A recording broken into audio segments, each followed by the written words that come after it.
8 दिवसांपूर्वी आमच्या इथली एक बाई आपली लेकरं सोडून नवरा सोडून पळून गेली एका माणसासोबत. त्या माणसाची ओळख तिची कुठे झाली हे महत्वाचं, कारण हल्ली हा प्रकार जास्तीच व्हायला लागला. बायका लेकरांचा विचार करत नाही, जातात सोडून.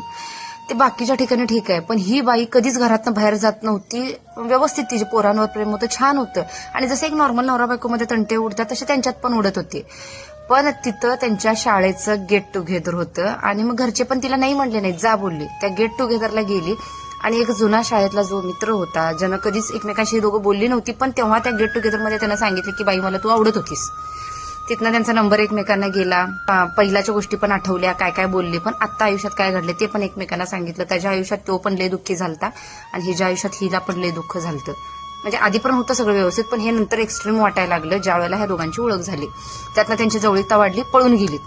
मला काय सांगायचं आहे, गेट टुगेदर घेताय ना तर छान जुन्या गोष्टी, शाळेतल्या गोष्टी आठवा, एन्जॉय करा. जगण्याला एक उभारी येतं, ते करा ना.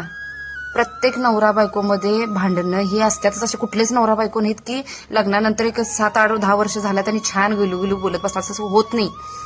काही वर्षानंतर आपला महत्वाचा टप्पा आपली मुलं असतात, ते आपलं मेन कर्तव्य असते, ना की गुलुगुलू बोलून हात हातात घेऊन पळून जाणं.